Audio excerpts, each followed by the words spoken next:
our next speaker, who's gonna present us a very interesting tutorial using a Jupyter notebook. Alvaro. Hi, good morning. Good morning.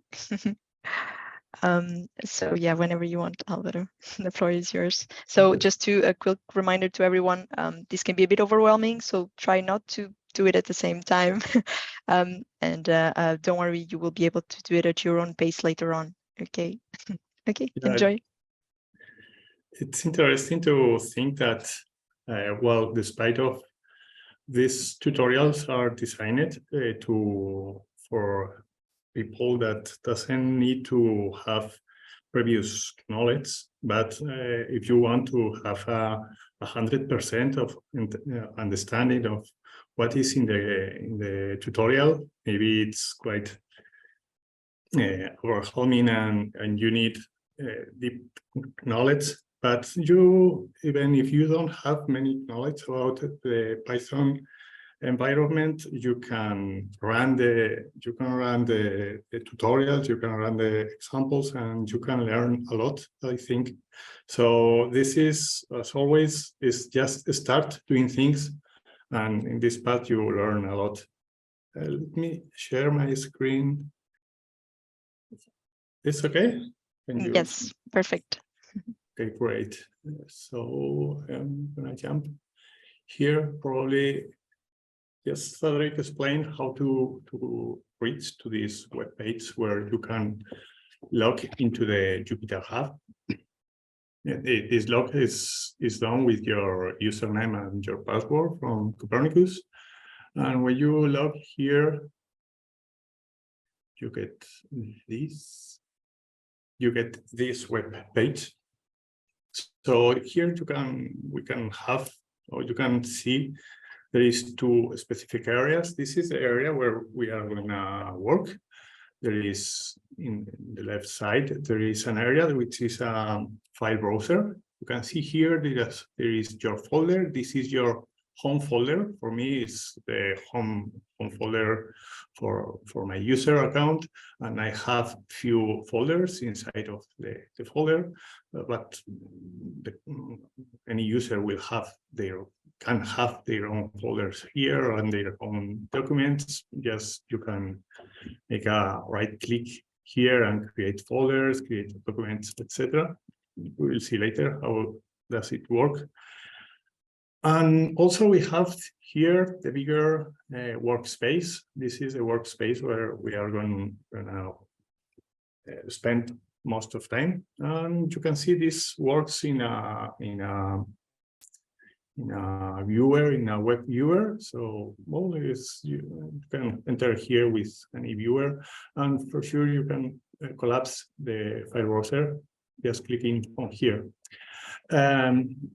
It's interesting here, we have some elements, the notebooks is the main element we are going to use here in this tutorial. And we also have the terminal. These terminals are terminals of Linux systems. So if you click on here, you can enter in a terminal of the Linux system here in your home folder.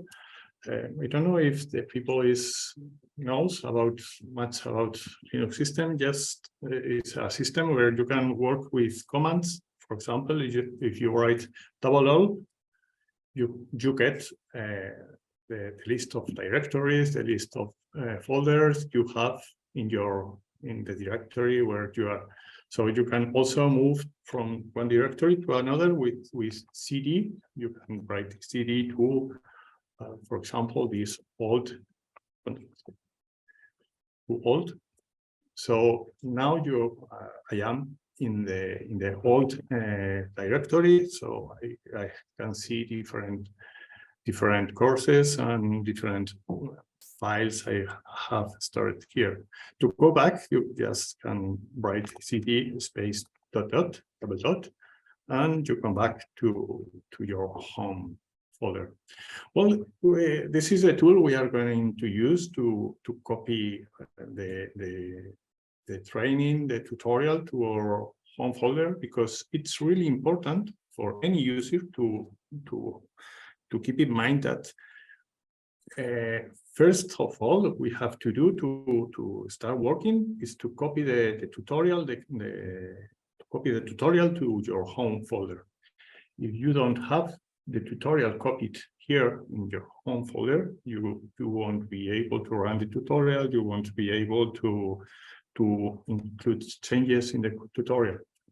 And one question is, where is the tutorial? Well, everyone should have this link, share notebooks in their home directory. So following this directory, we can, let's expand this. We can see a lot of trainings that has been created in the past. So any user can go for these tutorials and these trainings, and probably most of them are shown in the web page of the training. So anyone can take any training and start working and learn as much as they can. In this case, we are going to focus our attention in this training, the training for Africa to 2023.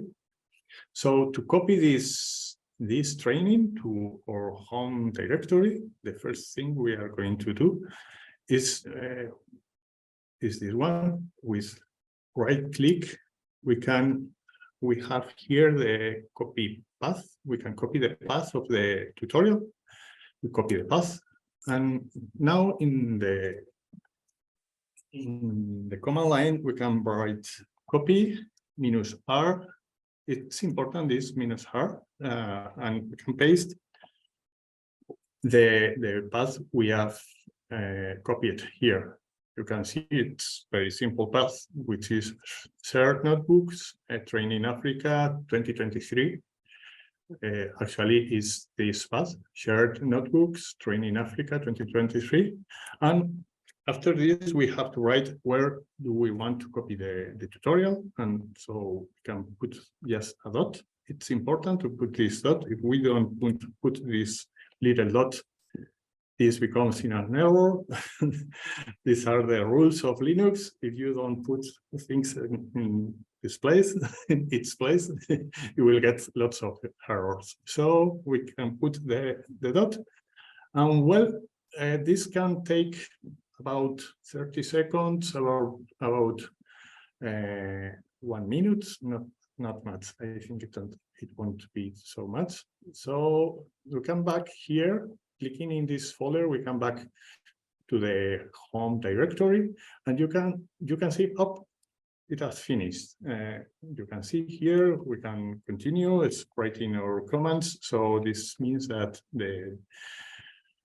the system is finishing copying the tutorial, and here we have now the new folder of the training for Africa. So now we can start working in the training. Just now, not before, because now we can include changes in this folder, because this folder has been copied into our home directory, and we are the rights to modify the folder, right? So we can close this tab right here. Let's go over the training to see what it has. Well, it has just 3 new folders. A folder with that we have called data. These are the folder with the data downloaded from KMEMS. I will talk about this later. We have another folder, figures, which is empty right now, and images that is not very interesting. This folder includes images for notebooks. And here we have what is really important for users, for any user, the first and the second notebook for beginner, for users, and for intermediate users. Now we are going to work with this beginner tutorial. So let's open it by double click on it. Well, we have it right here. I don't know why this, I'm sorry.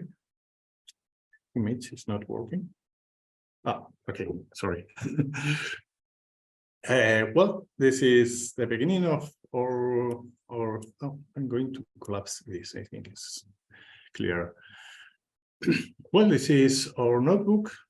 What is a notebook? Well, a notebook is kind of a book where we have included a lot of information, some images and text explaining a lot of things. And from time to time, we will find this kind of cells. These cells are wrote in Python language. Python is a programming language, a high-level programming language, very famous. So these cells, you can run these cells by, as you can see here, by clicking this play button here. So you can click here, and here is running the cell. And now when you see a number in this little box, the cell has finished. You can see it has some time to run. That appears an asterisk. It's very fast. But well, this is so all the tutorial, as you will see, is all the same: text and cells, text and cells. So we will go over this, not very fast, and you will see how it works. Well, as anyone knows, we are in a tutorial about Africa. So for this tutorial, we have selected just a specific region of Africa, which is the system of Angola-Benguela current. We think is a very interesting oceanographic system with lots of features, as the Benguela current. It's located, this area is located in, as you probably know, in the southwest coast of Africa, and it's affected by the Benguela current, which is the closure of the subtropical gyre in the South Pacific, South Atlantic, I'm sorry. And we also have two important currents: the Agulhas current that comes from the other side of the continent. You have a very strong current of western coast, of western margin, ocean western margin. And we also have the current, the South Equatorial current, that brings very warm high temperature water to this Angola region. And here in the Namibia and South Africa coast, we have a parallel current to the coast and a parallel wind to the coast. So as usually happens in these cases, we have a very quite big, one of the biggest whaling regions in the world, one of the fourth biggest whaling regions. And this also, this situation, or the combination of these currents, these different water masses, creates two frontal regions: the Angola-Benguela front and the front of the Agulhas current, right? Well, we are going to spend some time in this case, in this beginning tutorial. We are not focusing so much in the description of this region. We are going to focus our attention on how to get the data and how to open the data, the Copernicus marine data, to have a first view of these features. Well, we can continue. Here we have a cell, a code cell. As I said, well, we already ran this cell. We can run again this cell. Yeah, probably the people who knows about Python will know that first thing you have to do in Python is defining what kind of libraries are you using, because Python is quite like a calculator. For example, let's make an example. Very simple. For example, we can create here a cell. Python is like a calculator, simple calculator. For example, you can write 2 plus 3, and you can run this cell, and obviously the response is 5. It's quite simple, but you can also create variables, right? Like, for example, number equals to 5. So or equals to 6. If you run this cell, you will realize, well, this doesn't, and you print number, you will see that, well, you get a 6, what is quite obvious, but you can also say, what if I put number plus 2? I can run this and I get an 8, obviously. Number is 6 and I add 2 to the number, so I get an 8. Well, this is a very simple example, but if you want to go deeper with doing more complex things with Python, you always need to, I can delete this stuff. You always need to get libraries. Libraries is what in Python allows you to do complex things, because Python in the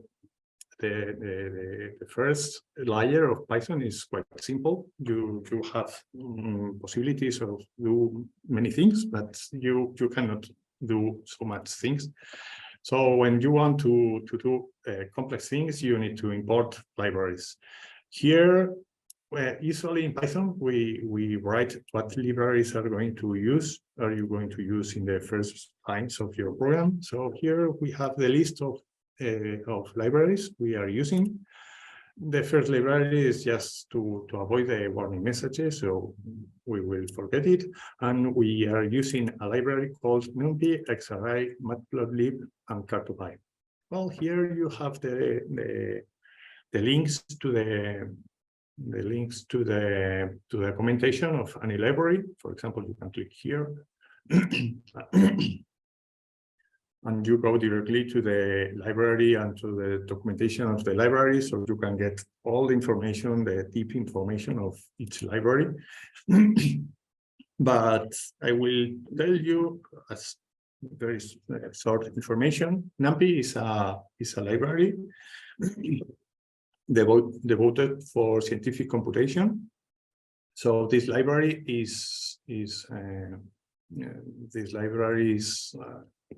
giving you options to use complex mathematical functions like the logarithms, the square root, and also you can use arrays, multidimensional arrays, etc.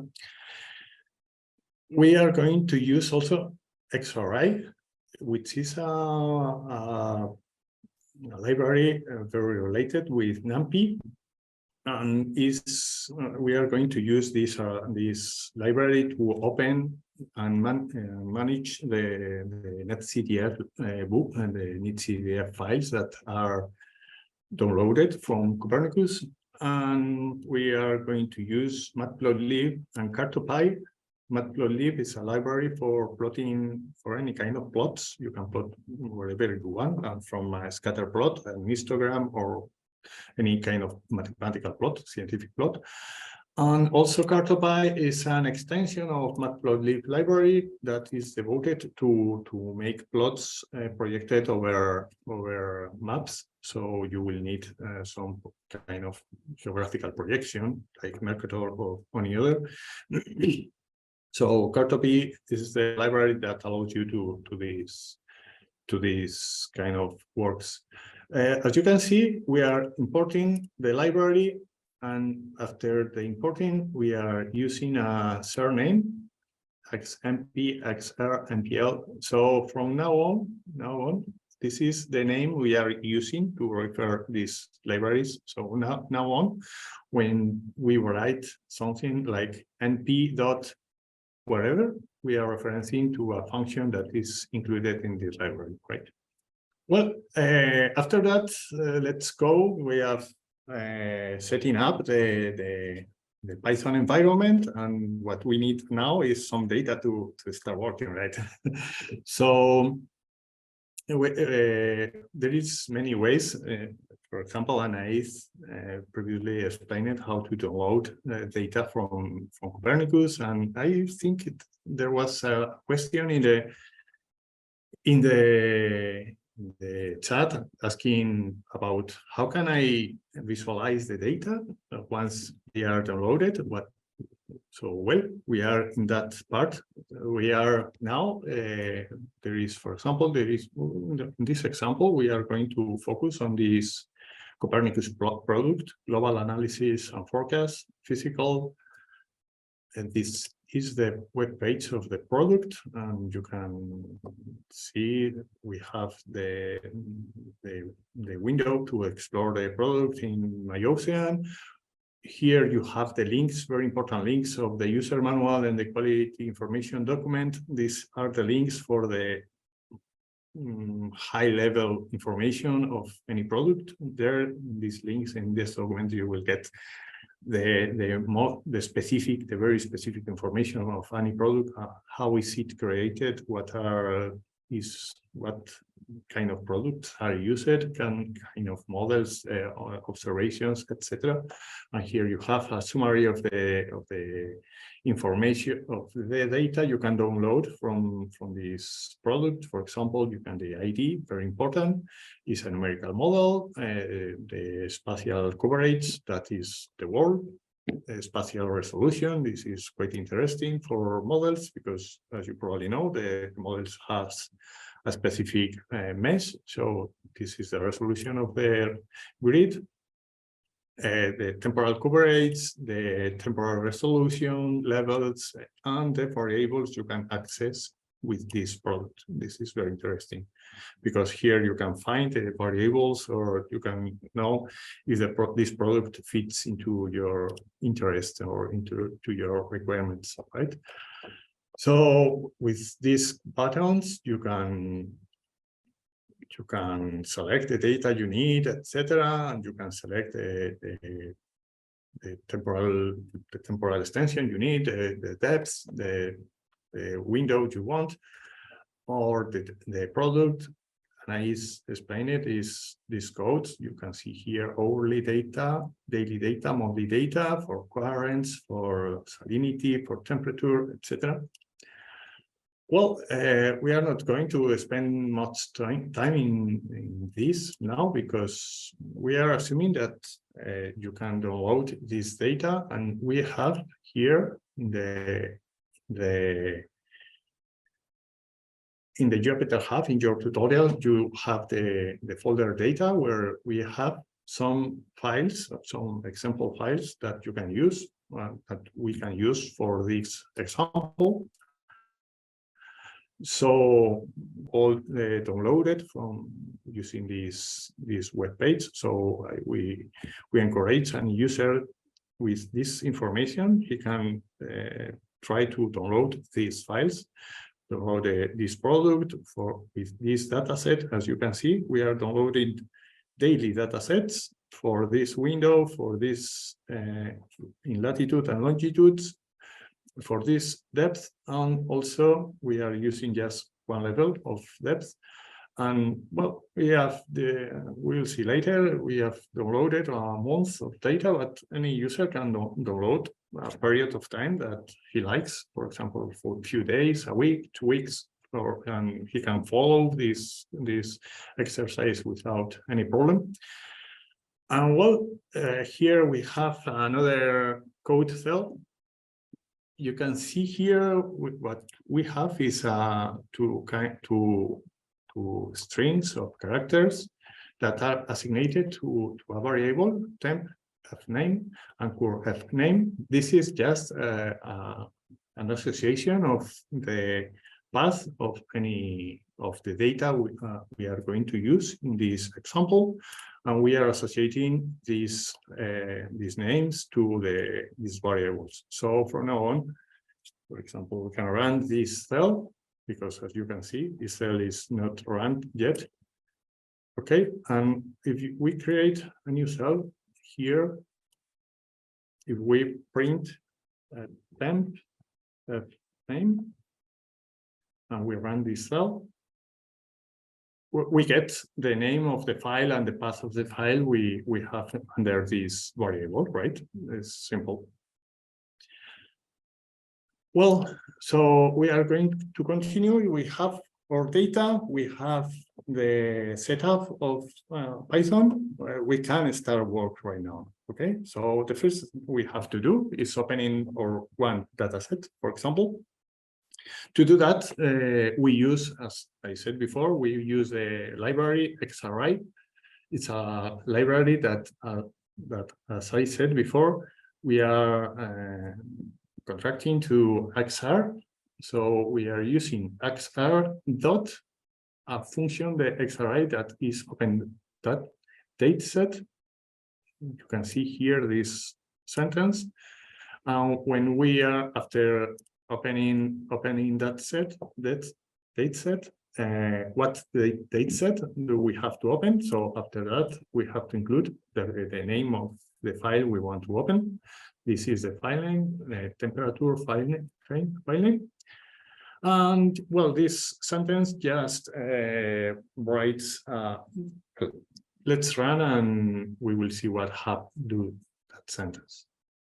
Click on it, and you can see when we put this sentence, what we receive from this is a little report of the information stored in this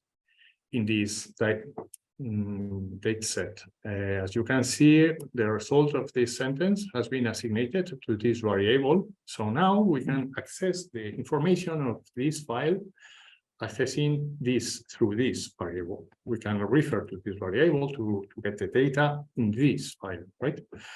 Well, when we print this variable, we get this, and well, I don't know how much knowledge about the NetCDF format you have. So I'm going to explain a little bit about the NetCDF. The NetCDF files are a type of files very used for storing geophysical information in a funny type for methodology, for oceanography. And this kind of files has three types of objects, let's say, three types of elements, which are variables, dimension, and attributes. For example, we can start explaining, for example, you can see here in the report, we have attributes, dimensions, and despite of here, we have coordinates and data variables. These two elements are actually variables, are the same, but they have little differences, but they are variables. Let's start with the attributes. These are the global attributes that affects the file. So here, if you open these attributes, you can see some information about the file. Sometimes there is not much important information in here, but maybe you can get the information of what kind of product are you downloading or are you working, of where it has been downloaded, etc. And here we have the dimensions, which are just the name of the variables that will be used as dimensions. Well, these dimensions, you probably will see that are replicated in coordinates. As I said before, coordinates are kind of variables. The variables in an NetCDF file are the elements that really stores the data. They are not devoted to describe the data. They are devoted to store the data. So when you want to access the data, you have to access the coordinates or the variables itself. And here we can see that coordinates are one-dimensional variables that stores the values of the different dimensions. You can see here we have a file with 32 depth levels, 300 latitude values, 34 values of time, elements of time, and 241 elements of longitude. So, well, if we click here, we can get a report, a short report. These are called the attributes of this variable. These attributes are really interesting many times because you can get the minimum value of the variable, the maximum value of the variable, as you can see here, we are talking about the dimension depth. So in depth, we have values that goes from 0.5, let's say, up to 500 meters, more than 500 meters. It's expressed in meters, and well, this is the information, and you can click here. You can have some information of the specific values. In this case, you can see the values specific. And well, for example, we can go over the report of the time to see the attributes. Well, it's maybe this time we have the minimum and the value, but in real, in the file, these values are ours since this date. So we can go over the data directly to see that in this file we have data from from April 2023 up to 4th of May 2023, right? And well, once we have seen the variables, the coordinates, which are one-dimensional variable, we can go over the real data. You can see here in the variables are not one-dimensional variables. They are, in this case, it has 4 dimensions. So here we have set out, let's go over the report to see this variable stores values of temperature for these 4 dimensions. And well, here we can see that first dimension is time, depth, latitude, longitude. So these dimensions are these dimensions. So we have here values of temperature for this block of the ocean for this period we have defined it, right? So how can we access this data through using the Python? Well, we can wrote here some examples. For example, maybe this is clearer. When you can access, for example, a variable like, for example, the dimension, you can write the temperature, yes, as you can see, when we have opened the file, we created this variable, the temperature, and this is our handle for the data inside of this file name, right? So to access a variable, we can write temperature ds, and we can include the name of the variable between brackets in here. So with this command, we are accessing the variable time in the file, as you can see here. As you can see here, every variable and every dimension has its own name, depth, latitude, time, and longitude, and theta. So this is the name we use to access this specific array of data, right? So we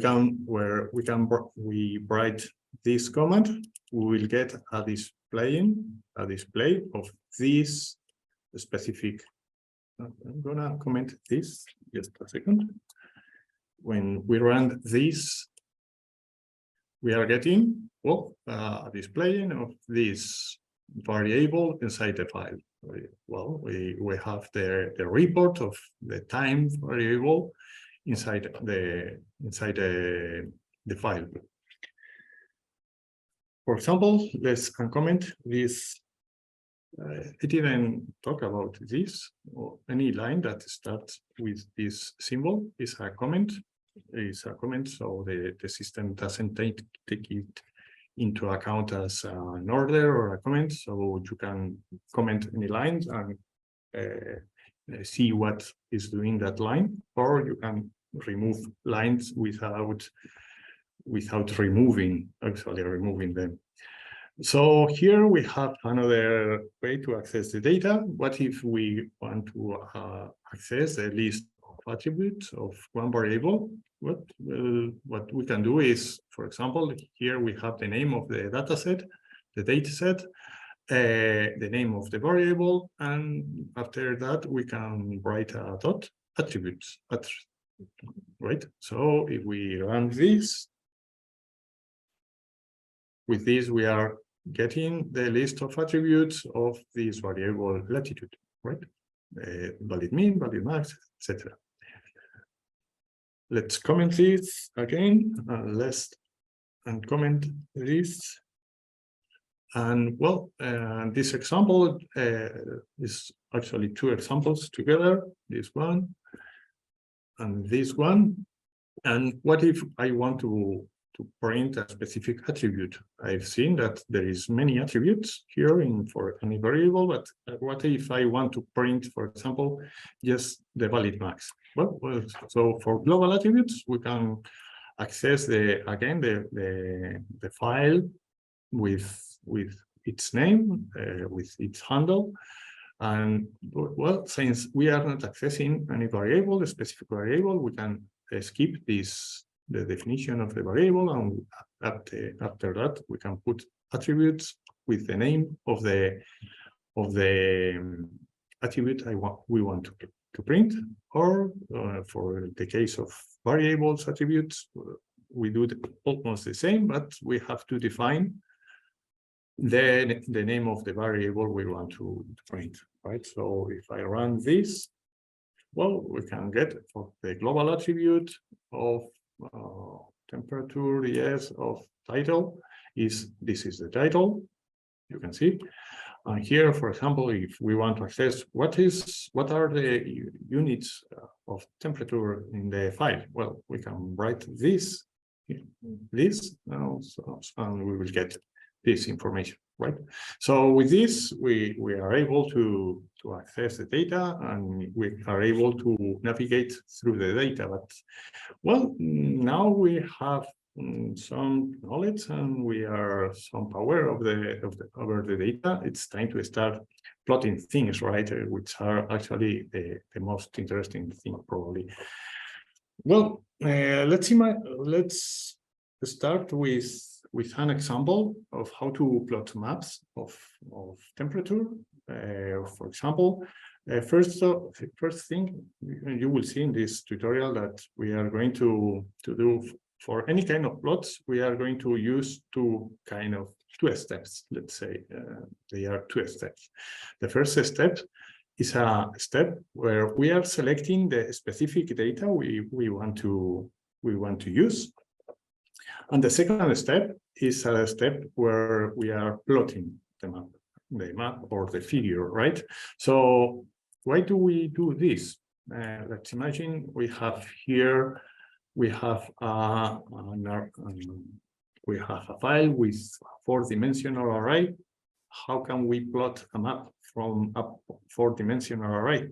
Well, we cannot plot maps of 4-dimensional data, right? We have to select just a slice of data that includes latitude and longitude data. So to do that, we will need to select a specific depth, and we will need also to select a specific period, a specific date, right? So this is what we are doing here. You can see here we are assigning the value of the date we want to plot and the depth we want to plot, and we are using a function, a function called cell that is included in XRI. So when we access the data file and the variable in the data file, and we write cell, we can select specific values inside the variable. So here we are defining that we just want the depth equals to depth, which is 0, and we want the period of time that is equal to date, which is this date.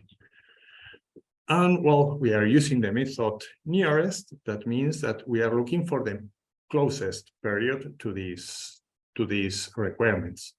And with this variable, just removes the collapses the dimensions with just one value. We will see this later. We can run this cell, and well, we have again we assign this selection of data to a new variable that I've called temperature to map. This is the temperature we want to plot, right? So this is the variable we want to plot. As you can see here, right now, we just have 2 dimensions, latitude and longitude, so we can plot up with 2 dimensions, right? And these are the data of temperature. And here we still have the coordinates, the dimensions, the coordinates, etc., as in the main file. But here the important is that we have these slice, this style of data and we can use this data for plot a map. Well, if we remove this, just to understand what is doing this squeeze, if we remove this and run again the code, you can see that we will get a 3-dimensional array, but one of the values of the dimension is equals to 1. So when we use this squeeze option, I will run it. What a squeeze does is to remove all dimensions with size equal to 1, right? Well, it's better later when we go over the functions of plotting to have to work with arrays with just 2 dimensions, not 3. Well, after this, we go over the block where we are plotting our map. This, well, could be quite complex for people who is not very related with Python, but I would say that we can think on this as objects. It's quite simple. What we are doing here with these commands is there is four sections in this cell. First, we are creating the figure in the world of informatics. We are creating an object that is a figure with some. This is the figure, and as usually from now on, we will refer to this figure with this name. We are creating an axis into the figure, and since this axis are axes that will be plotted in a map, we need to define a projection. Oops, I'm sorry. We have to define the geographical projection we are using. After this, we have a block that is editing the edition of the basic features of the map. And after that, we will go with some commands to plot the data, and finally we will finish the edition of the figure, right? Well, in this second, we have already explained this first block. Once we have the figure and the axis in the figure, we can start to modify the figure and the axis. So with these commands, we are including some features in the axis and in the figure. For example, with this command, what we are doing is add coastlines in the figure, and with this, for example, this is interesting, the land feature. With this, we are including a land mask. Maybe it's better if we continue, and after that, we can run the plot, and we will see what are doing these lines. And here is probably the most important command, which is the command that uses the function pcolormesh, that creates pcolormesh. You can follow the documentation of pcolormesh. Is a function, a matplotlib function that creates a pseudocolor plot. With this, you can create a pseudocolor plot. You get every pixel. So to every value of the pixel, you are seeing a specific color. And when you use a function in Python, you just have to give to the function the specific values in this order that the function needs. For this case, we have to assign to the function this the data of latitude. You can see temp to data. I would say we said before that temp to data is the data we are going to plot.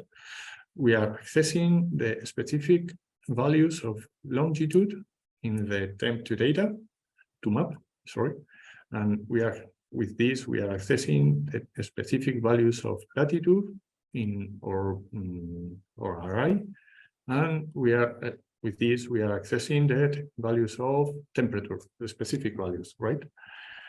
And well, this I will explain later which is this. This is the type of color map. And finally, in the last block, we have also some editing commands, like including some title in the figure, and also including the color map, the specific color bar. So let's run this and let's see what do we get. Well, here it is, our first map in Python. Well, you can see here, I included this map, very big map, because I wanted just to include, you can see in this map, we can see almost half of the continent.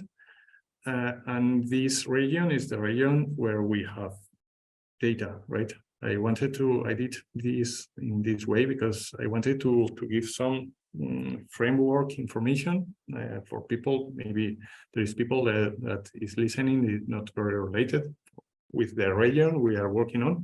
So I just wanted to plot this map this way to see what region in the world we are right now working, right? Well, this is our working area. This is the area where we have data, and this is the rest of the Africa. But probably if we are working with data, we don't want to plot the half of the continent, right? So this is because I've included this line, this command line here in the editing, but editing of the features of the map. You can see there is defined the extent of the map, including the minimum and maximum longitude and the minimum and maximum latitude. We can just remove this line. So if we run again this cell, well, we get a map that is adjusted to the extension we are plotting, we are interested in, right? It's much better. So, but it's interesting to see that what is the purpose of this kind of lines? Is this kind of things? For example, you are defining, for example, the extension of the map, or you are including the borders of the countries. For example, I encourage any user, he can play with this. For example, if you want to know what is this line doing, you can just include the line as a comment and run again the thought. And what happened here? As you can see, the difference is that you probably we don't have a field.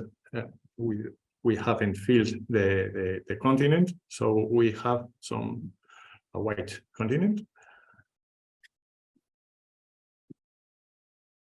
For example, we're going to run again. Or for example, if you want to know what would we do in this line? Well, let's imagine. Well, we can run again. We can comment this line and run again. And as you can see here, the result of removing this line is that our color bar has disappeared, right?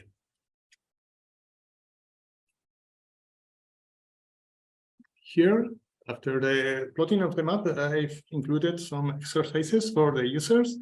It's just to have to promote some thinking about what we are doing and we are seeing. The most important of plotting maps is not just plotting maps. It's first see what is in the map, right? So let's see what actually is in this map. You can see here the signal of cool water close to the coast of Namibia, to the coast of South Africa. This is the signal of the upwelling region of this region.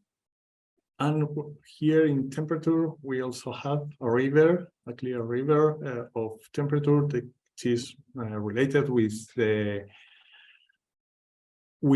current of Agulhas current. And we also have some views of the importance of the water of the dome of Angola.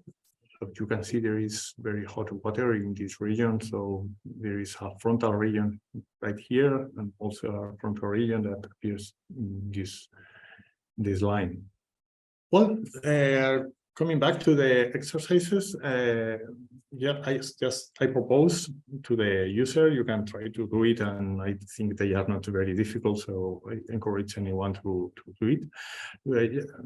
Just try to modify the code,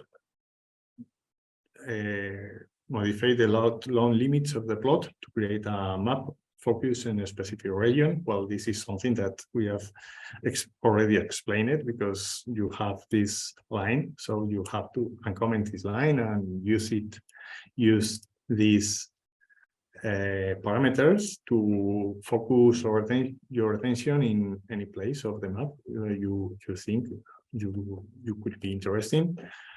Well, we can have another exercise, another proposed exercise is, let's change the plotting depth. How would you explain the appearance of data with depth? Well, how would you change right now we are plotting, as you can see here. We are plotting the depth equals to 0, but let's imagine we want to plot, for example, 200 meters depth. We can run. Always we have to be careful, because our main file has data from surface to 500 meters. If we ask for a deeper layer, we won't get information about beyond that limit, for example. So we can change the depth to 200 meters, and we can run this. And this is an interesting result, probably. We are asking for data at 200 meters, but if we go here to see the real depth of our data is 186 meters. Why is this happening? Well, because probably if we go here to the main file, let's see the depth variable.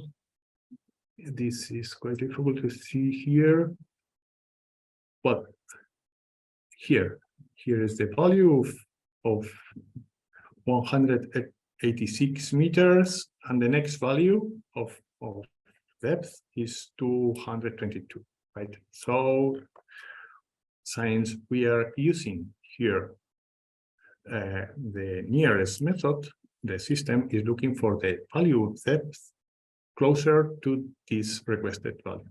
So it finds that the value of 186 is closer than the other one.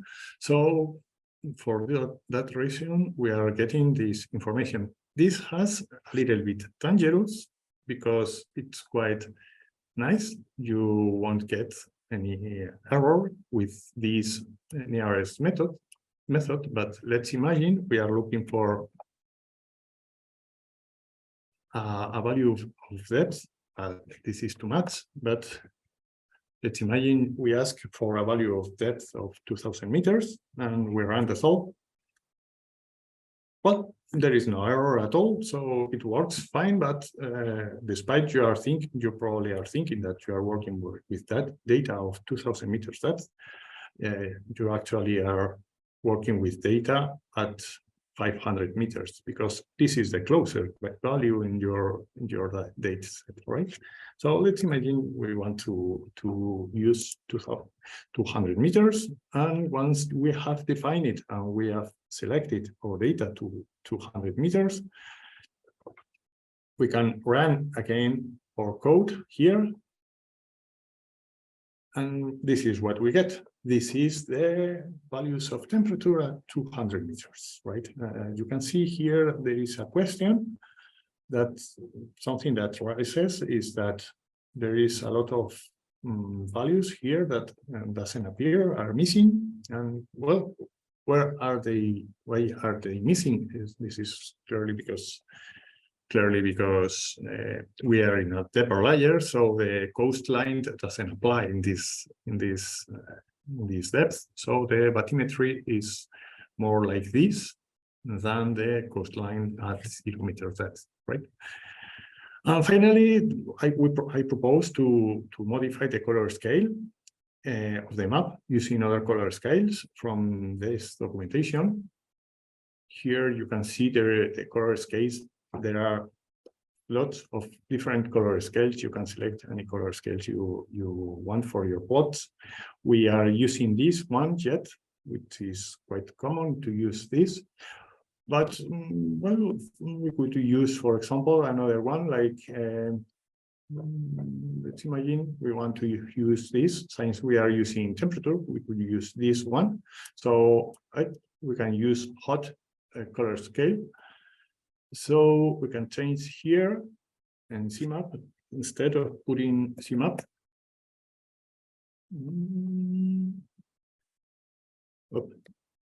We can write hot. All right. Again, the sol. So you get this. Is quite alarming map, but well, this is the color scale we have selected, and then there is something that maybe seems to be wrong here. Let's go back to 0 meters depth and run, and rerun this again. We come back to surface, and looking to this map, we could find that there is something wrong. That, well, we said that our temperature was cooler here, but right, the color seems to be more associated to very high temperatures, right? Actually, the color scale is reversed. And well, there is a little tip about the color scales in this kind of color scales. In any color scales you use, you can include an underscore R. So with this R, you are reversing your color scale. And well, with this, we have the color scale in the direction we are interested in, right? Well, this is, well, finally we have our map. We know how to change some things in maps. So I encourage to any user to change things here to see what is the result in the map. And we can go a little bit beyond because we are plotting scalar values, but what if we want to plot a vectorial value? For example, the currents would be very interesting. How could we do with currents? Well, let's see. Let's start a new example. For this example, we are opening a new data set. You can see we are using this function that we already explained before, but we are opening the file associated to the currents, right? And we are creating a new variable that is current data set, right? So we can run this.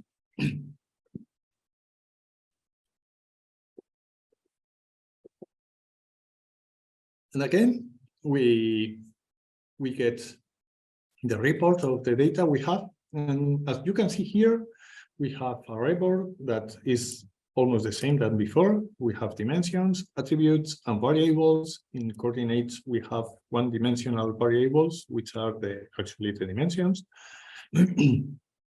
And in variables, we have two variables. We don't have one variable than like before. We have two variables. And if we explore these variables, we realize that there is VO, which is a V component of the velocity, of the current velocity. This component is oriented in the north-south axis. And where is the other one? The other one, the UO variable, is the U component of the velocity that is oriented in the direction of east-west, right? Both of them are measured in these units, meters per second. And well, we will have to work with two variables, not one like before. And something that arises here is that, oh, well, these are the dimensions of our data set. We have one value of depth. Oops, this is different than before. We have almost the same latitude, time, and longitude values, but we just have one value of depth. So that data set doesn't include information in deeper layers. It just includes information in surface. Well, this is just because we have decided to select when we are downloading the data. We have decided, well, we can save some space in our computer, so we can just select the layer we want to use, and we will get lighter files here, right? So once we have opened we are going to do almost the same than before. So we are opening the file, the data set we are using, the data set we are using. After that, we are selecting the data we want to use, and after that, we are defining the block of code we are going to use. It's almost the same than before. It's very simple. We already have our data set open, so from here we can select the data. Obviously, since we are working now with two values of two variables, we have to select. We have to write two orders to open both variables, to select both variables. And as before, we are using the self function, selecting the time we want to use. But as you can see here, in comparison with what we did before, there is not selection of depth in here. And what is this? Why is this? This is because, just as I told before, we are using a file with just one depth, so we don't need to define a specific depth, because the depth is the depth is the depth that we have in the file, right? So we don't need to specify any depth here, because there is just one value. And well, we can run this. Well, I am just print here that one of the variables, the V component, and well, we get this. Which is important is we have a variable with two dimensions, which is very important to plot a map, because we cannot plot maps with more dimensions. And these are the coordinates. The depth value is about half a meter. Latitude, time, and longitude. The time is the time we have selected, May the 4th. And well, this is the component V, but we could also print the component U. And we jump into the next cell, the cell where we are plotting the map. These cells are always a little bit more complicated, but since here we are also using something that is very convenient in programming language. We are using a function. We are creating our own function to plot things. What is this function? Well, since we write this line up to, we write this return, everything is tabbed here. So this code is stored in this function. So this function is a way to pack a list of commands inside just one command, one order. So we are defining a function. You can see here the name of the function is plot magnitude map. So from now on, since we have already loaded our function in the memory of the system, we will be able to plot maps just using this function. We will write plot magnitude maps with the specific parameters we have to use, the component U, the component V, and the title of the plot. And the function will do the rest of the things. So with this, we are able to pack the information, the code inside a function. This function is almost the same that we have done before with temperature. You can see there is a first block for the creation of the figure, a second block for the addition of the figure, a block for plotting, and a final block for the final edition that includes the color bar and the title, etc. But this function has just one difference with the code we saw before in the case of temperature, which is this line. This line is, since we are working with components, we cannot plot the magnitude of current speed, because we need the magnitude of the current speed, and right now we have to transform the components into the magnitude. So that is what we are doing with this. We are using the root square of the function of root square from NumPy to compute the root square of U times 2, etc. This is a bit clearer.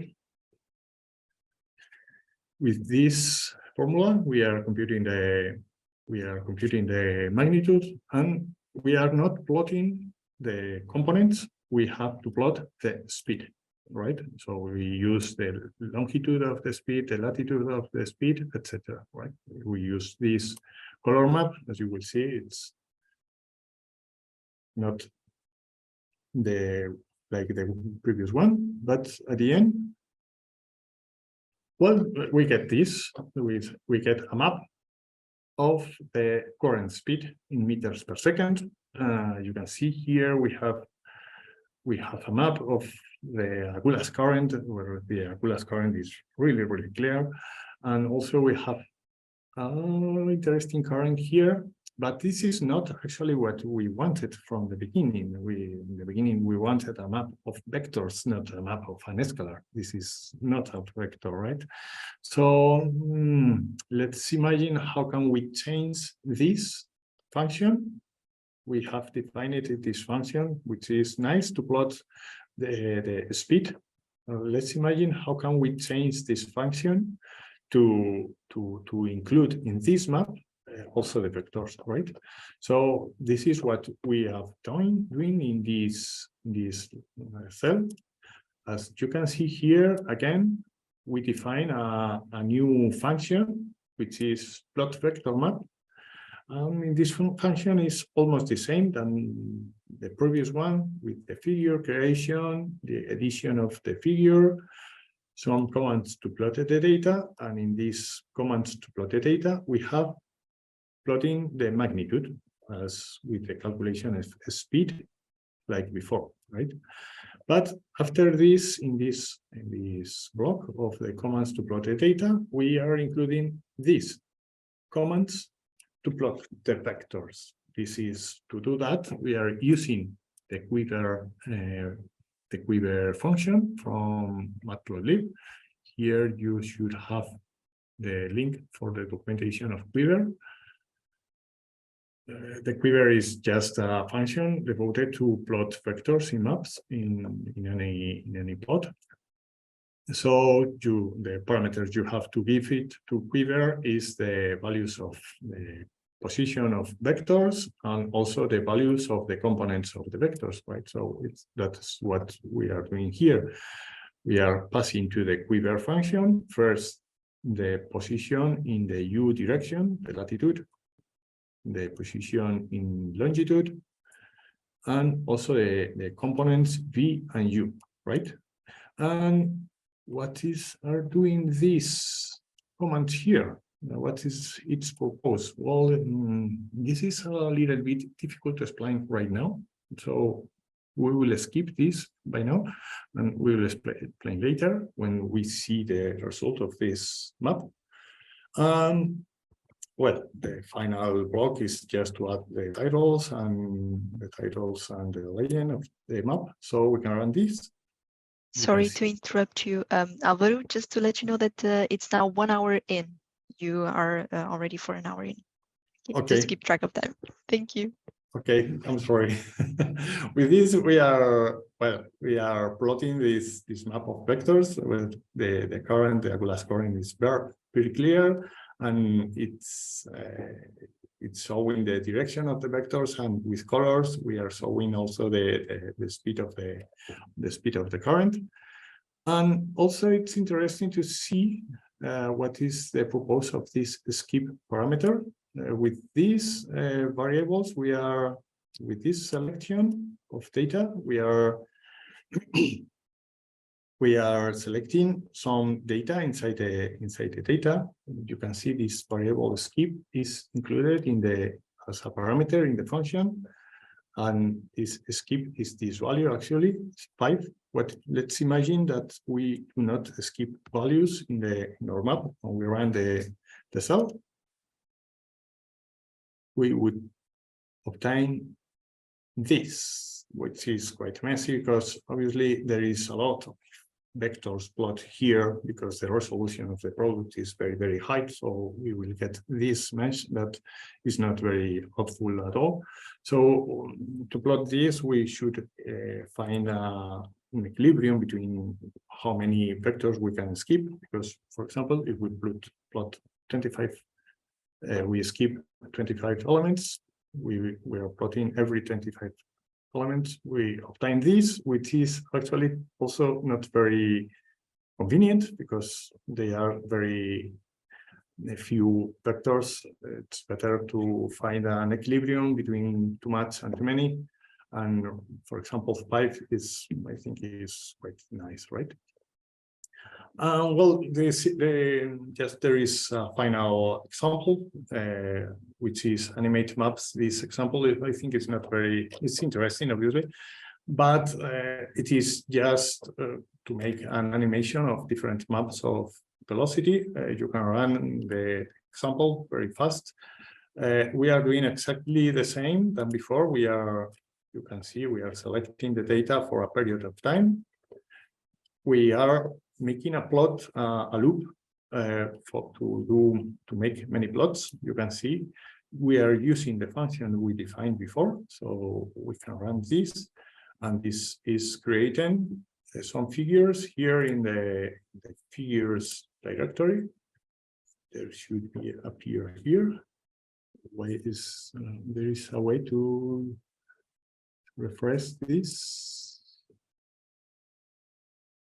And well, after we have created these figures and this path, I don't know why these are not appearing here.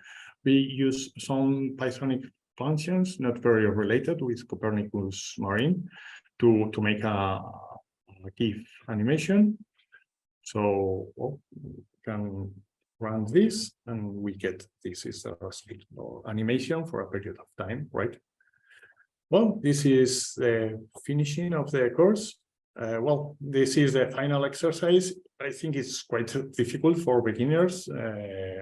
Well, it's to create an animation of SST for a period of time, but I encourage you to face this exercise. I think it's feasible.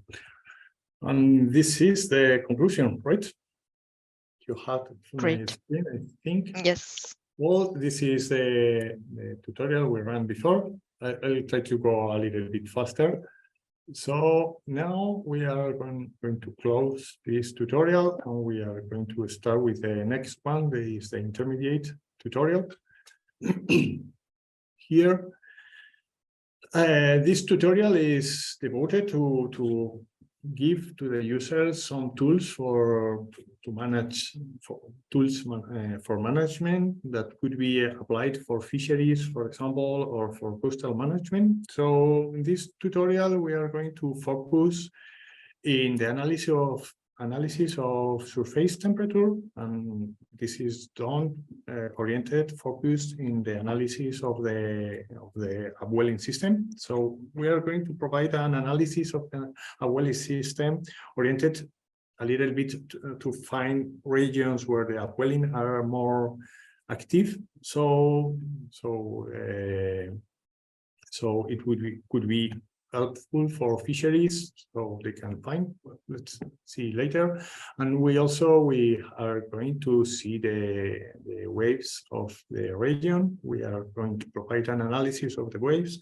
And why have we selected the waves? Well, because waves are one of the most important parameters that usually affects the human activities, right? And we also are going to give some tools for analyzing the currents in the region. So, well, let's start. This is just an introduction that I did before, the Angola-Benguela system. Well, and this is the first cell of a Python system. You probably know this. What are these kind of cells? For this tutorial, I would say that to run these cell codes, you can click on this play button. So once there is an asterisk, and now when you see a number here, the cell has already run and is already loaded in the memory of the system. I'm going to collapse this. And well, we have the first setup of the Python environment. You can see we are using here these libraries, the NumPy and the XRI. The NumPy library is set for mathematical computation. The XRI used to open and manage netcdf files. And we are using 3 matplotlib sub libraries. And also we are using Cartopy to plot maps again, and we are using a new library, which is WindRose. Is a simple module to plot polar rose plots. We will see later what is this polar rose plots. Well, in this tutorial, we are not using just one product, Copernicus marine product. We are using 3 Copernicus products. Here you can see, you can have the parameters we have used to download the products, because as in other occasions, we are not going to spend time in explaining how to download this data. Let's say that this data is directly stored in this directory. And well, in this cell, we can run this. We are just assigning 4 variables and assigning the path and the name of the files we have with the data. We have this 4 data. Data from temperature, from the analysis and forecast system with 1-day frequency. We also have data from temperature, but this is the multi-year system. This is the reanalysis with a monthly with a monthly frequency. And we are going to use also data from the wave systems analysis and forecast in hourly. It's not hourly, it's 3 hourly data. From currents from the global physical model, we are going to get the analysis and forecast in 1 day frequency, right? First of all, there's a very short description of what is an upwelling. When we have a coastline and the wind is blowing in parallel to the coastline, sometimes depending on the hemisphere, the Ekman transports goes in a normal direction to this wind. So when we get wind in the, for example, this is for the north hemisphere. If we get a wind like this, the Coriolis effect pushes the water to the left. Oh, sorry, to the right. So when we have a wind blowing parallel to the coast, we have deflection of the water away from the coast, and this deflection is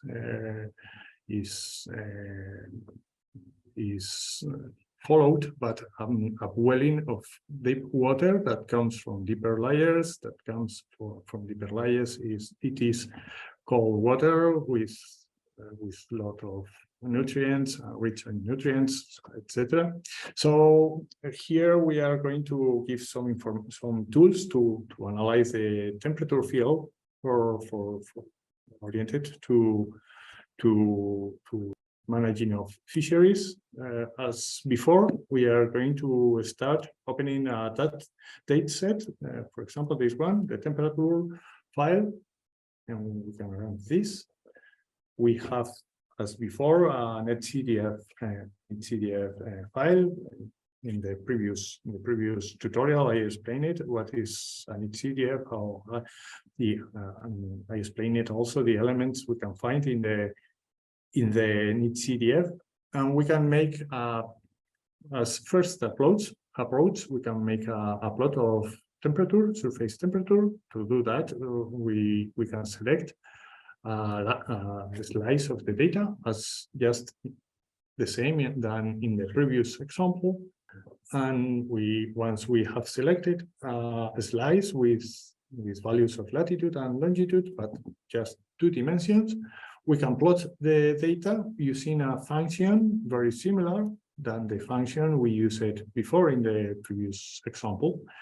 The only difference is that we have included the creation of the figure and the axis outside of the function, right? So the function gets as parameter the axis and the data to plot and the title, right? So we have to previously create outside the function. We have to previously create a figure and the axis with the corresponding projection, geographical projection.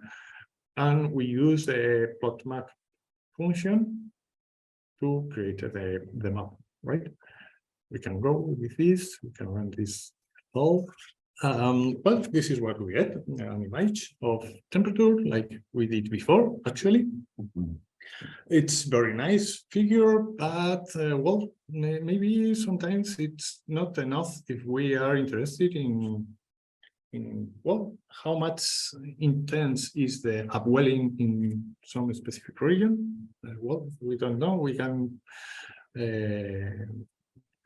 can see this image of temperature, but it's not actually the how much intense is the upwelling is not represented here, because we are having just temperature, but actually we are saying the upwelling is strongly affected by the seasonal variability.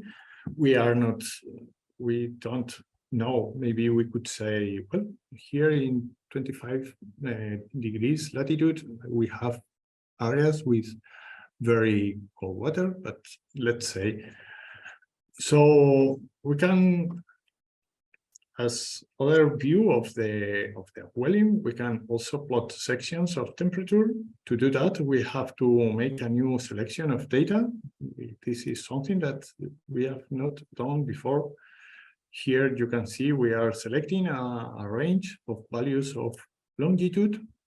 And since we want to plot a section of data with depth, we are selecting a range of values of longitude and just a specific latitude. So we will get a zonal section, and with this cell, this command is nesting two cell functions. First of all, we get the information from the data file with the variable, and we are selecting a range of latitudes. To do that, we use the slice function, and we put the slice with the minimum value and the maximum value that are stored here in this list, right? And after that, we are including the selection of latitude and time values. You can see this. We have wrote this in this way because we think maybe it could be more clear for users, but this is actually, let me show you in this way, just in case someone doesn't think this is more clear.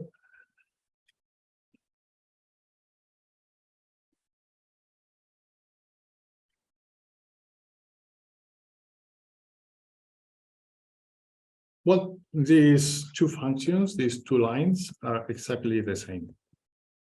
That's exactly the same. You can write this sentence in just one line, or you can write this sentence using this slash at the end here to split a line in different levels, and maybe I think maybe could be more clear this way of writing things, but well, probably it's not the same for other people, so you can use the same. Use both of them is exactly the same. In this case, we are using this, and with this command, we are getting, you can see an array of data to section with two dimensions. This time we do not have latitude and longitude as dimensions. Obviously, we have depth and longitude as dimensions. And with this code, we can plot the section, right? We run the code, and let me explain you that here we are creating the figure and the axis. This is this in this plot we are including two panels.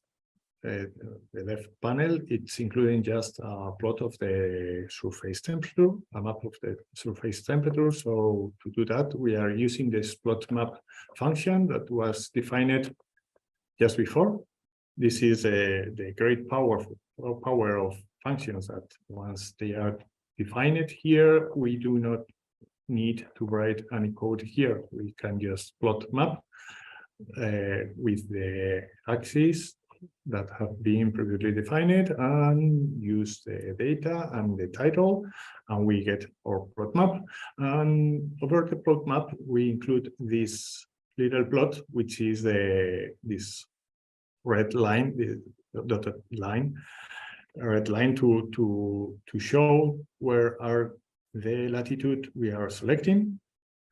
And well, what is really interesting is these lines. In a second subplot in the panel, we are including a contour plot. This is a function. This is a Python matplotlib function to plot contours like this, and we are including some edition of the figure. For example, we have to invert the axis to find the higher values in the bottom and the lower values in the upper place. We also modify the background color, which is this gray color here. We also include the latitude and longitude labels and the title of the figure and obviously the color bar, right? So we get these results. So what is interesting is actually more interesting is this.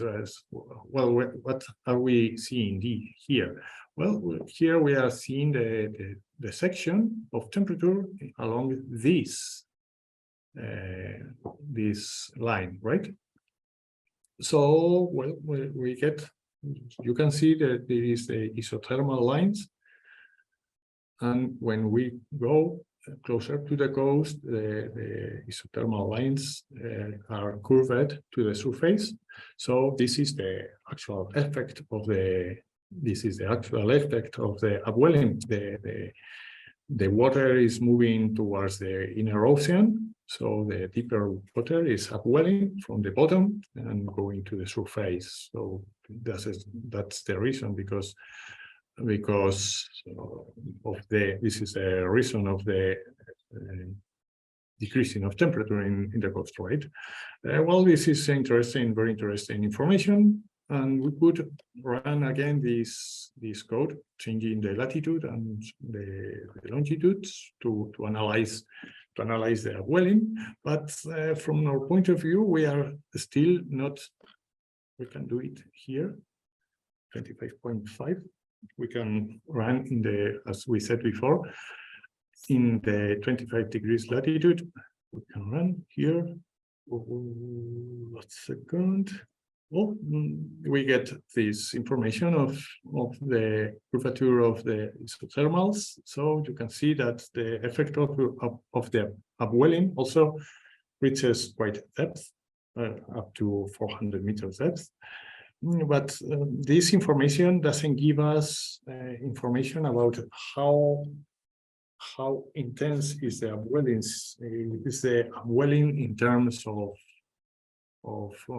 productivity. That's because, as I said before, well, this is cool water, but taking in consideration that the upwelling has important annual variability, seasonal variability, we should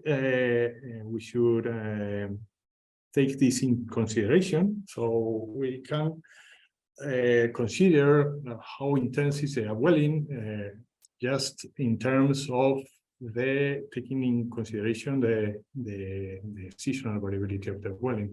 To do that, we are going to start working with anomalies. The definition of anomalies is just the removal of the mean value from data. You have a temporal time series, you have a time series.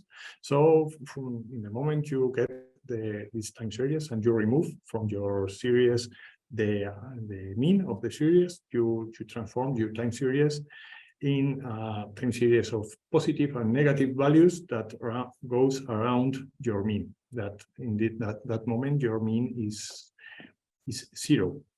So to do this, we have to compute the mean to remove the mean from the time series. So we are going to use another data set, which is the data set provided by the multi-year system, a very long system, so we can get a very long period. You can see here we have 132 data for a period of from 2010 up to 2020. Well, we have 20 years of data in this data set. So we are going to use this data set to compute the monthly mean. So with this, we are going to have the monthly mean, the seasonal oscillation of temperature, and we will be able to remove the seasonal oscillation of our data, and we were computing the monthly mean of the temperature for a long period of time, 10 years. We are already opened this multi-year temperature file. With this cell, I think it could be interesting for the person that previously asked about how to compute the seasonal means of your data. And since you have your seasonal means, you can plot your seasonal means, right? So in this case, we are not computing seasonal means, we are computing monthly means, but it's almost the same, right? Let me explain you. First of all, we are creating a new variable that we have called monthly mean. And this is the way we are creating variables in XArray. It's a data array. We have to define the dimensions we are going to use. We are going to use the same dimensions that in the other files. We are going to use depth, latitude, and longitude, but in this case, we are going to create a new dimension, which is month. The month is the month of the year of the mean, right? And after that, we have to define the coordinates of the file with this text dictionary. I think this could be okay. This and this. We have defining a dictionary with the coordinates with the dimensions inside. So we are using depth, latitude, and longitude, and since all the dimensions in that direction are the same than the dimensions we are using in our model file in the multi-year data set, we are just copying the dimensions by using this. The depth dimension of this variable is exactly the same than the dimension depth in this variable or in this data set. The same for latitude. We are copying the latitude dimension from the multi-year data set. Longitude, copying the dimension. And for the case of the month, we are creating just an array of values. Why is this from 1 to 13? Let me, if we run this cell in Python, nprange creates a vector of values from 1 to 12, not 13, right? So, for example, the person that is interested in plotting or in computing this, seasonal means, it could be, for example, use 1 to 5, and this would create a new dimension with 4 values, just 4 values for spring, autumn, summer, and winter. And with this, you need 4 values in this dimension. And well, once we have created the variable where we are going to store our monthly mean, we have to compute the monthly mean. To do that, we make a for loop for every month in the year, and with this we are selecting. With this sentence, we are using the function from NumPy, where this function gives us the index of the values that is where this sentence is true. So those values where the month is equal to the month we have defined here, the monthly mean, or month 1, 2, 3, etc. In these values that has this true, we are computing the mean, right, in the dimension time. So we are selecting every value that has this condition with iCell. We are using the iCell. The iCell function is a function devoted to selecting data not by values but by indexes. With these cell time indexes, we are we are getting the indexes that has this condition, and we are using these indexes in the time direction to select the values that has these indexes, and for these values we are computing the mean, right, in the dimension time, right? So as you probably saw, we are the for loop for month 1, 2, 3, January, February, March, etc. And when the system, when the function finishes, we have this date file, which is depth, latitude, and longitude, and the month. And we have the mean value, the monthly value for this block of data of depth, latitude, and longitude. And well, once we have this, the only thing we have to do is to compute the anomalies. So how can we compute anomalies? Well, here I define it, a new function called compute anomalies that gets the information of the data, the multi-mean of that we have already computed, and a date. So we can compute anomalies with a sentence like this. We call the function compute anomalies for this date set and this variable in the date set, theta, which is the temperature, and using these means and for this date. And what is doing this function? Well, it just gets, it is just selecting data, selecting the data according to that we need a specific date. So it selects data from data, which is the values of temperature. And maybe it's simpler if we go like this. Here we are selecting the values of temperature, and here we are selecting the value of monthly mean, right? How can we select this? We can select this using the date we need. And to select the month of the year, we have to first define what month is for this date. As you can see here, the date we are selecting is in this format. So to do this, we can split this chain, this string, in splitting using this character.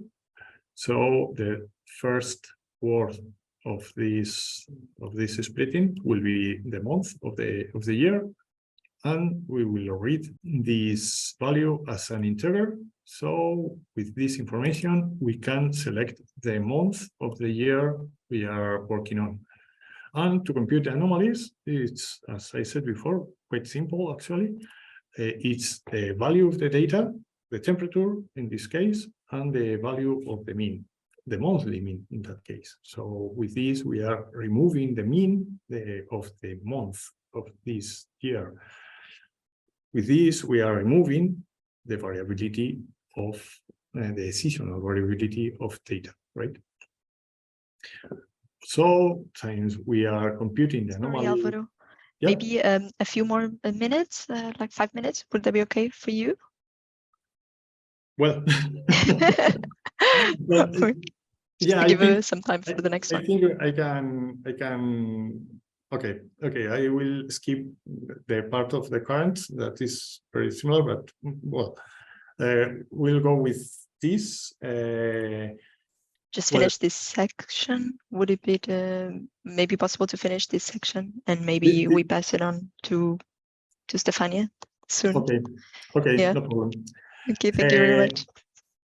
Well, with this, we are computing the anomalies for the currents, and well, we can run this solve And with this, we will have the values of anomalies computed. And with this, these functions are very similar to the functions that were defined before in the previous tutorial. It's just a function for plotting anomalies, a map and a section. So we can run. And with this, we are getting this information. As you can see, it's almost the same than before. But for example, for the case of 25 degrees, the activity here in these maps, you are getting the information with the anomalies in terms of temperature. The positive anomalies are red colors, the negative anomalies are blue colors. So as you can see, probably the activity of the upwelling is not as intense at the latitude of 25 degrees.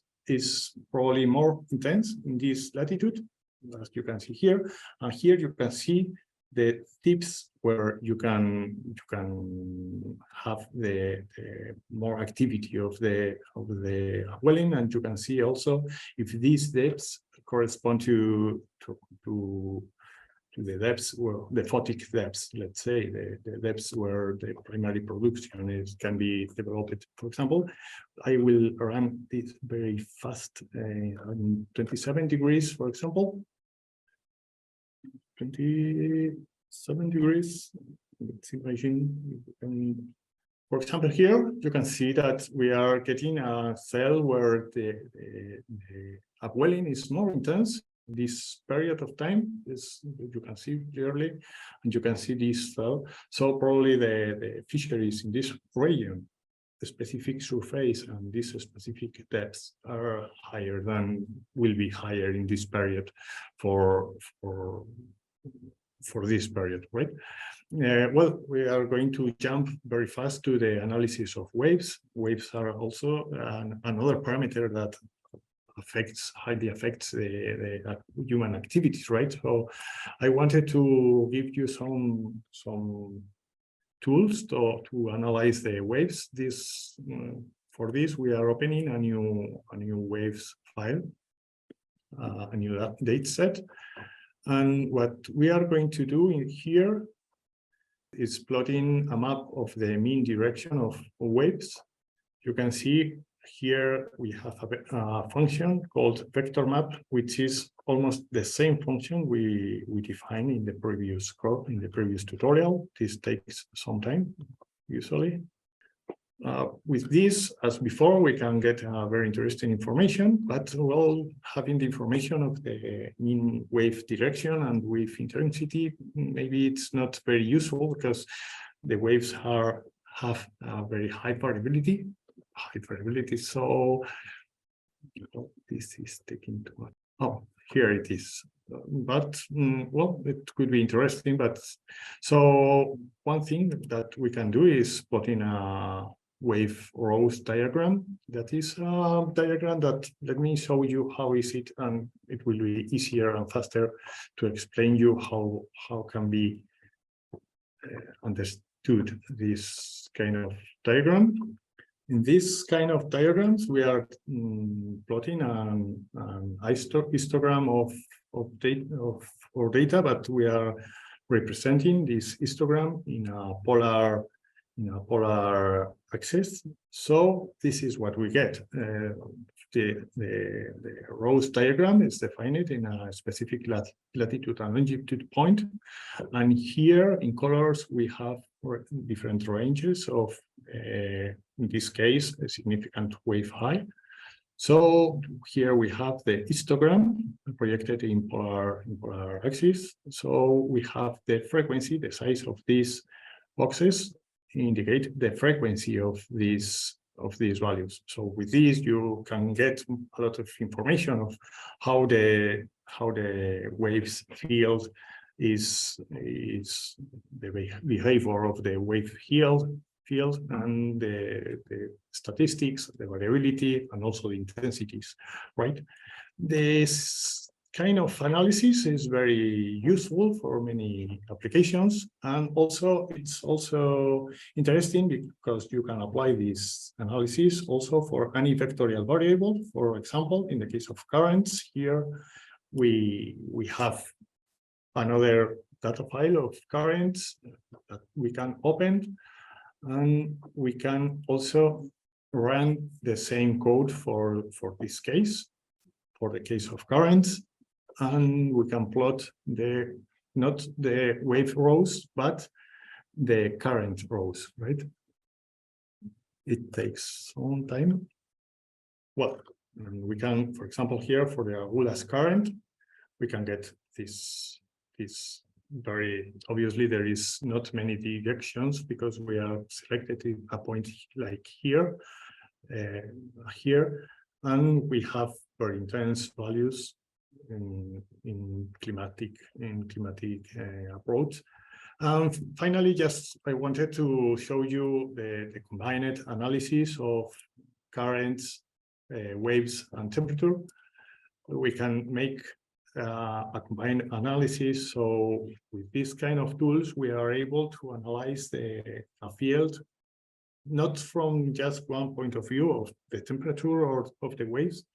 We can create tools to analyze our field of data from many points of view, with a multi-variable approach, with multi-product approach, and also with different approaches. We can create tools like this that are where we are able to analyze the temperature field, the vertical structure of the temperature field, and also the waves, and also the currents in this place. For example, here you can see the currents are more variable in this area than in this area.